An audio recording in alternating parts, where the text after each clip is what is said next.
गाजियाबाद की कलेक्ट्रेट में कानून व्यवस्था एवं विकास कार्यक्रमों में गतिशीलता लाने के उद्देश्य से उत्तर प्रदेश सरकार के माननीय वित्त एवं सांसदीय कार्य विभाग के तथा मेरठ मंडल के प्रभारी मंत्री सुरेश कुमार खन्ना ने कलेक्ट्रेट के महात्मा गांधी सभागार में प्रेस वार्ता का आयोजन किया गया, जिसमें निरंतर सरकार के 100 दिन के लक्ष्य के दौरान जनपद गाजियाबाद में कानून व्यवस्था को लेकर एवं विकास कार्यक्रमों में सराहनीय कार्य हुई। संपन्न समस्त अधिकारीगण आगे भी अपने अपने विभागीय कार्यक्रमों को इसी गति के साथ करेंगे। संचालित जनपद गाजियाबाद में कानून व्यवस्था को मानकों के अनुरूप कार्यक्रम को करने सभी विकास कार्यक्रमों में उत्तर प्रदेश सरकार के माननीय श्री मुख्यमंत्री योगी आदित्यनाथ जी की मंशा के अनुरूप गुणवत्ता के साथ गतिशीलता लाने के उद्देश्य से सरकार के 100 दिन पूर्ण होने के उपरांत उत्तर प्रदेश सरकार के वित्त सांसदीय कार्य विभाग मंत्री श्री मेरठ मंडल के प्रभारी मंत्री सुरेश कुमार खन्ना ने प्रेस वार्ता में विस्तार से जानकारी दी। इस जनपद में 100 शादियां वर्तमान तक इस वर्ष करा ली गई हैं। सरकार की महत्वाकांक्षी अभिभूत योजना के तहत जनपद में 310 छात्रों को चयनित करते हुए उन्हें कोचिंग दिलाए जाने की कार्रवाई सुनिश्चित की गई है।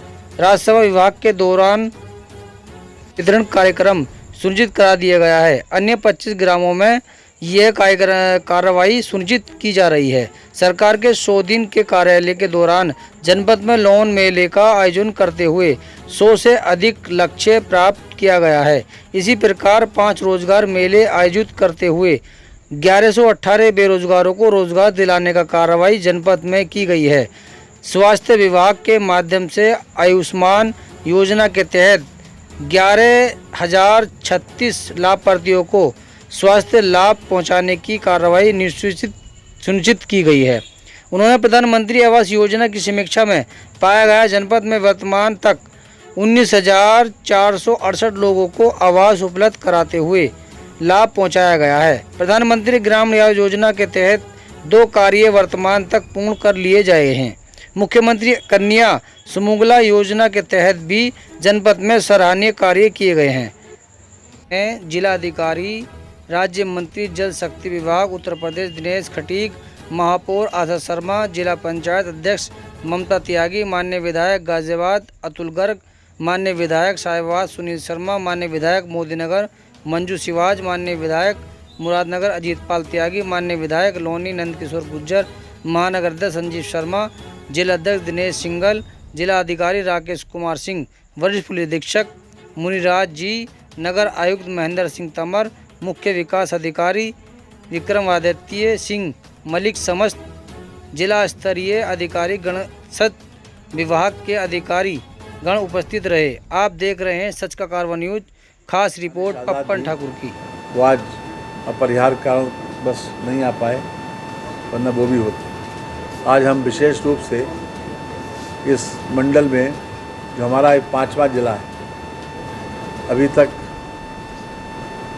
4 जिलों की हमने समीक्षा की थी, आज 5वें जिले की समीक्षा कर रहे हैं, इसीलिए मेरा यहाँ पर आना हुआ। यद्यपि माननीय मुख्यमंत्री जी ने 4 तारीख को प्रेस कॉन्फ्रेंस करके पूरे उत्तर प्रदेश की प्रगति के बारे में, 100 दिनों की उपलब्धियों के बारे में विस्तार से प्रकाश डाला था। मैं कोशिश करूंगा कि मैं उन बातों को न दोहराऊं, लेकिन गाजियाबाद के परिप्रेक्ष्य में और ख़ास तौर से जो आज की समीक्षा बैठक हुई है उसके परिप्रेक्ष्य में ही हम आपसे बात करेंगे। कुछ बातें हैं जो कॉमन हैं या पूरे प्रदेश के हित में हैं, उसके लिए हम आपको जानकारी फिर से दे दें कि 100 दिनों में हमारे जो सबसे ज़्यादा आवश्यकता इस बात की है कि लोग रोज़गार की बात करते हैं। 10,000 से ज़्यादा लोगों को इस 100 दिनों में सरकारी स्तर पर रोज़गार दिया गया। इसके साथ 80,224 करोड़ की ग्राउंड ब्रेकिंग सेरेमनी को माननीय प्रधानमंत्री जी के कर कमलों के द्वारा उसका शुभारंभ किया गया। और जहाँ तक लोन वितरण का सवाल है तो 1,90,000 उद्यमियों को 16,000 करोड़ रुपए का लोन भी वितरण किया गया। 12,000 करोड़ रुपए से अधिक का गन्ना मूल्य का भुगतान किया गया। 17 लाख युवाओं को स्मार्टफोन और टैबलेट दिए गए।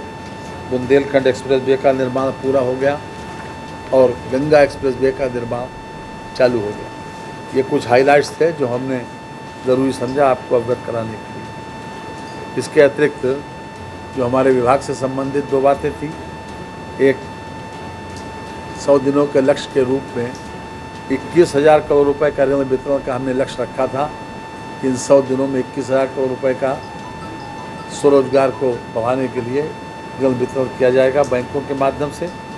मुझे इस बात पर कहने में खुशी है कि 37,000 करोड़ रुपए का ऋण वितरित किया गया इस पीरियड में और 21,000 युवाओं को स्वरोजगार हेतु प्रशिक्षण करने का जो लक्ष्य था उसके अगेंस्ट में भी 22,319 लोगों को प्रशिक्षित किया गया। ये 106%। हमने 100 दिनों में ई पेंशन प्रणाली लागू की। अभी तक कर्मचारियों को रिटायर होने के बाद में भी कई महीनों तक चक्कर लगाना पड़ता था ऑफिसेस के। ई पेंशन प्रणाली भी लागू की। जहाँ तक आज गाज़ियाबाद के समीक्षा का जो हमने बैठक की उसकी समीक्षा का प्रश्न है, उसमें विशेष रूप से हम खास तौर से 3-4 बातों पर ज़रूर फोकस करना चाहते हैं। मुख्यमंत्री जी ने एक कन्या सुमंगला योजना प्रारंभ की थी। मुझे इस बात पर कहने में खुशी है कि गाज़ियाबाद में भी कन्या सुमंगला योजना, स्वयं सहायता समूह और सामूहिक विवाह योजना, इस पर काफ़ी काम हुआ है और इन 100 दिनों में भी लगभग 150 का लक्ष्य था। गाज़ियाबाद में भी 100 लोगों को इसमें दाम्पत्य सूत्र बंधन में बांधा गया और अभी तक उत्तर प्रदेश में यह योजना सबसे ज़्यादा पॉपुलर हुई। कन्या सुमंगला योजना के तहत 19,306 को इस संबंध में लाभान्वित किया गया है। हालांकि पात्र जो चयनित हुए हैं वो 25,603। ये सबसे ज़्यादा पॉपुलर योजना है क्योंकि कन्या को पैदा होने के लिए, जब कन्या पैदा होती है तो लोग हमारे समाज में जिस प्रकार से रिएक्ट करते हैं वो हम सब जानते हैं। तो मुख्यमंत्री जी ने व्यवस्था की है कि अगर आप लड़का पैदा होने पर लड्डू बांटते हैं, खुशी मनाते हैं, तो लड़की पैदा होने पर भी लड्डू बांटो, खुशी मनाओ। इसके लिए 2,000 रुपये दिए जाते हैं जिन परिवारों की आमदनी 2 लाख रुपये तक, और 6 चरणों में 15,000 रुपये बच्चे की पढ़ाई के लिए दिए जाते हैं। 2 कन्याओं तक ये सीमित है और गाज़ियाबाद में 19,306 लोगों को इसमें अलग अलग चरणों में भुगतान किया जा रहा है। टोटल 25,603 लोग इसमें पात्र पाए गए हैं, उनको भी उसके क्रम से भुगतान किया जाएगा। इसके साथ ही रोज़गार मेला, 5 मेले गाज़ियाबाद में आयोजित किए गए जिसके माध्यम से 1,118 लोगों को रोज़गार मिला।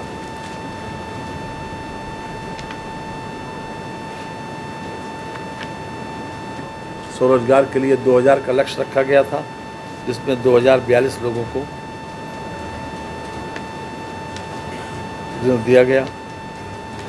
99 ग्रामों में जो घरौनी, जिस प्रकार से खेत के मालिक को खतौनी वितरित की गई, खतौनी दी जाती है, खतौनी ले सकता है, उसी प्रकार से ये घरौनी की व्यवस्था जो पीछे लागू की गई थी उसमें 99 ग्रामों में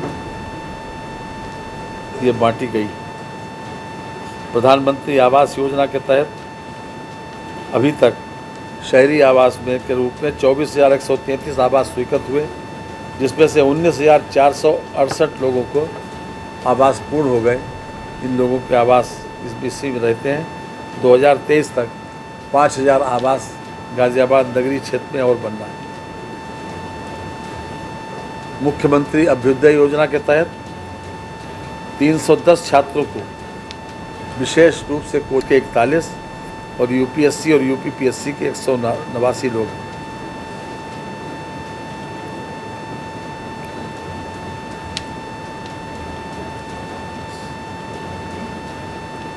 पात्र गृहस्थी कार्ड 4 लाख 41,560 कार्ड हैं जिन लोगों को लगातार सरकार की ओर से, केंद्र सरकार की ओर से और राज्य सरकार की ओर से निःशुल्क राशन वितरण किया जा रहा है।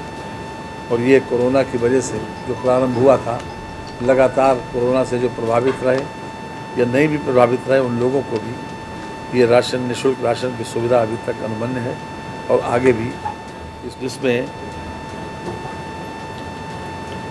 11,036 लोगों को अभी तक आयुष्मान कार्ड के माध्यम से इलाज उपलब्ध कराया गया और जिसमें 16 करोड़ 60 लाख रुपए का क्लेम किया गया है। 5 लाख रुपया प्रत्येक व्यक्ति, प्रत्येक परिवार को इलाज के लिए आयुष्मान योजना के तहत मिलता है, जिसमें से 60% पैसा भारत सरकार का है, 40% पैसा राज्य सरकार का है। 8500 आयुष्मान, वो 8500 अंत्योदय कार्ड हैं। 8500 अंत्योदय कार्ड धारकों को भी में से 6500 लोगों को आयुष्मान कार्ड उपलब्ध करा दिया गया। उनमें से उनको भी ये आयुष्मान कार्ड के माध्यम से 5 लाख रुपए तक का इलाज की सुविधा अनुमन्य की गई। उत्तर प्रदेश में कानून की व्यवस्था की स्थिति बहुत सुधर हुई है। लोगों का इसी वजह से सरकार के प्रति विश्वास बढ़ा है। गाजियाबाद में भी इसकी झलक दिखाई पड़ी। आज मैंने आते ही कानून व्यवस्था की समीक्षा की और इसमें अभी तक जो हमारे सामने जो फिगर आई है उसके तहत, चाहे वो महिला संबंधी अपराध हो, चाहे अनुसूचित जाति संबंधी अपराध हो, उसमें तत्परता से रिपोर्ट लिखाना, चार्जशीट की आवश्यकता हो तो चार्जशीट फाइल करना और जहाँ पर न्याय हित में जो भी कदम उठाने की आवश्यकता थी उसको किया गया। गैंगस्टर अधिनियम के तहत 203 लोगों को चिन्हित किया गया। इसमें खास तौर से अचल संपत्ति 26 करोड़ 84 लाख 69,000 रुपए की तथा चल संपत्ति लगभग 6 करोड़ रुपए की ये सीजर की गई और लगातार कानून व्यवस्था को मेंटेन करने के लिए हमारा पूरा प्रशासन तत्पर है। कानून का राज और विकास का पहिया बहुत तेज़ी से घूम रहा है और लोगों की जो उम्मीद थी, पीछे लोगों ने जो उम्मीद सरकार से की थी उससे बेहतर परिणाम भी आए। और अभी हाल ही में हमारा रामपुर का चुनाव हुआ, आजमगढ़ का चुनाव हुआ। ये समाजवादी पार्टी के दो बड़े दुर्ग थे, बड़े किले माने जाते थे। आज हम कह सकते हैं कि इन क्षेत्रों में भी हमारी पार्टी की सरकार का वर्चस्व भी बढ़ा है, जनाधार भी बढ़ा है और इसीलिए जनता ने उनको नकार के भारतीय जनता पार्टी के कैंडिडेट को चुना। आज के मौके पर मुझे इतना ही कहना था। बहुत बहुत धन्यवाद। आप लोगों को कुछ पूछना हो तो कमर्शियल ऑर्गेनाइजेशन है जीडीए, तो अपनी सब कुछ खुद ही करता है जीडीए। नगर निगम को आपको मालूम होना चाहिए कि गाजियाबाद को एक स्मार्ट सिटी के रूप में घोषित किया राज्य सरकार ने। सर मैं कह रहा हूँ कि 1500 करोड़ रुपए इन विभागों का गवर्नमेंट के पास है, अवस्थापना मिलता है, वो गवर्नमेंट रिलीज नहीं कर रही, जबकि इसके लिए आपका ध्यान दिलाने के लिए शुक्रिया जी। ये विकास का मामला है, विकास का मामला है, ये पैसा गवर्नमेंट का नहीं है।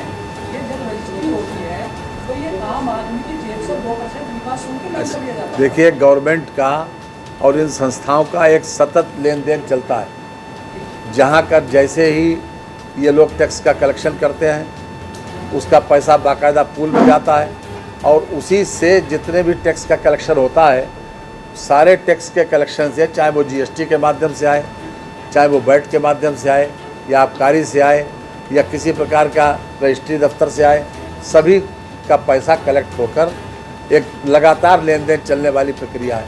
एक कंटिन्यूअस प्रोसेस है जिसमें इसको आप नहीं कह सकते कि इनका पैसा दिया नहीं या नहीं दिया, चल कैसे रहा है। कोरोना के पीरियड, अरे सुनिए पहले, कोरोना के पीरियड में भी इतनी टैक्स का कलेक्शन नहीं प्रॉपर हो रहा था, उसके बाद भी न पेंशन रुकी, न लोगों की सैलरी रुकी और न विकास के काम रुके। और आप विकास की बात कर रहे हैं, जनता ने उसी के ऊपर मोहर लगाई 5 साल सरकार चलाने के बाद योगी जी की उसी सरकार के ऊपर उन्हीं के काम के ऊपर मोहर लगाई और आपको दिखाई नहीं पड़ रहा। एक डायरेक्ट पैसा ऐसा है जो कि निगम को जा सकता है, क्योंकि निगम ने यहाँ पर सबसे बड़ी हाउस टैक्स बढ़ाने को लेकर के चुनावी सीजन में आपके यहाँ कार्यकारिणी में गई, मेयर भी बैठे हैं, कार्यकारिणी में इसको खारिज कर दिया गया। शासन में पेंडिंग पड़ा है, क्योंकि गाजियाबाद एक ऐसा नगर निगम है जो पूरे प्रदेश में लीस्ट हाउस टैक्स दे रहा है, हाथ में आ जाएगा।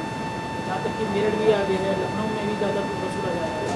क्या ये माने कि शासन के स्तर पर जो पेंडिंग पड़ा है ये जल्दी क्लियर हो जाएगा? देखिए ऐसा है, क्योंकि इलेक्शन ईयर के अंदर बढ़ाने में नाकानी हो रही है। जब भी कोई टैक्स यकन होता है, मुझे इस समय अद्यतन स्थिति की जानकारी नहीं है कि क्या है, लेकिन लोकल बॉडी चुने हुए जनप्रतिनिधि हैं, वो लोग तय करते हैं कि अगर हमारे यहाँ क्या स्थिति होना चाहिए, और चुने हुए जनप्रतिनिधि मैं समझता हूँ कि जनता के हित में जो सही होगा वही निर्णय लेंगे और शासन स्तर पर कोई रुकावट नहीं आएगी।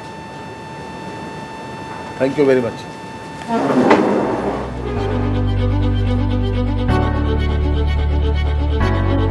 लाइसेंस की दुनिया का बेमिसाल संगम, हर खुशियों को लेंगे आप जीत, बस अपने जीवन में इस्तेमाल करें। 717775